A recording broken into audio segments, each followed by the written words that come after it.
బ్రహ్మశ్రీ అప్పాజీ గారు మా మేనమామ గారు.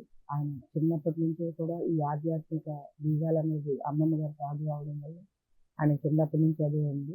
చక్కగా రకరకాల గురువుల దగ్గరికి వెళ్ళడం, గురువులు ఇంటికి వస్తే వారికి అన్ని సేవలు చేయడం ఇట్లా అంతా కూడా. సో వారిని చూస్తూ మేము పెరిగాం కాబట్టి చిన్నప్పటి నుంచి ఆ వాతావరణం, ఆధ్యాత్మిక వాతావరణం. అలాగే ఆయన ఒక్కసారి ధ్యానం గురించి తెలుసుకున్న తర్వాత ఎంతో విశిష్టంగా అసలు నాన్ వెజ్ వల్ల ఇంత కర్మ ఉంటుందా, ఇన్ని మనం ఇబ్బందులు పడాలా అని ఆయన ఎవరైనా కూడా మెసేజ్ అడిగితే కూడా ఆయన ఒక్కటే చెప్పేవారు, మీరు ధ్యానం చేయండి ఇంకా బాగుంటుంది. ముఖ్యంగా ధ్యానం లేట్ అయినా పర్వాలేదు, నాన్ వెజ్ వదలాలి. నాకు చాలా లేటుగా తెలిసింది ఇవన్నీ. నేను ఇప్పుడు ఇంకా కొంత అనుభవం కూడా తీసుకోవాల్సి వస్తుంది శరీరం మీద. ముఖ్యంగా హింస చేయకూడదని ఫస్ట్ శాకాహారం అసలు కలర్ఫుల్ పాంప్లెట్స్ వేసి దాని శాకాహారం కానీ విశిష్టంగా ఆయన శాకాహారం మీద ఆయన ఎంతో ప్రమోషన్గా పనిచేశారు.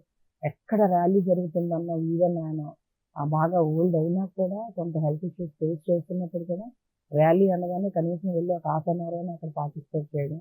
ఇంకా స్కూల్స్లో ధ్యానం అయితే ఆనాడు ఆయన మొత్తం వైజాగ్ స్కూల్స్ అన్నీ కూడా కంప్లీట్గా ప్రతి ట్రైబల్ ఏరియా దగ్గర నుంచి రూరల్ అర్బన్ అన్ని ఏరియాస్లో కూడా ఒక టీమ్ని తయారు చేసి ఒక వెహికల్ పెట్టుకొని ఒక జాబ్కి వెళ్తే మనం ఎట్లా పర్ఫెక్ట్గా వెళ్తామో అట్లా ఒక క్యారేజ్ తీసుకొని వెళ్ళి ఆ స్కూల్స్లో అన్నింటిలో కూడా ధ్యానం చెప్పడం, ఇంకా ఏదో చేయాలి, ఇంకా ఏదో ఇవ్వాలి అని ఈ బ్రహ్మర్షి పిరమిడ్ రూపకల్పన కానీ మొత్తం ఈ క్షేత్రం ఇట్లా డెవలప్ అయ్యి ఇక్కడ నిత్యాన్నదానం జరగాలి.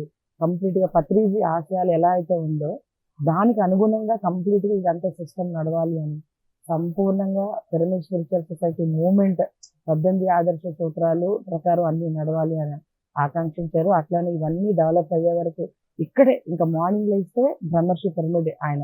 సో ఆయన ఆకాంక్ష మేరకు ఇక్కడే ఆయన హౌస్ కట్టడం, ఇక్కడే ఆయన కంప్లీట్గా ఉండడం. ఇప్పుడు కూడా ఆయన పిరమిడ్ దగ్గర తీసుకొచ్చాక ఈ 1 వీక్ అందరూ కూడా ఒక సెలబ్రేషన్ లాగా చక్కగా రావడం, మంచిగా వాళ్ళు తిన్నారా లేదని ఫ్యామిలీ అంతా చూసుకోవడం కంప్లీట్గా.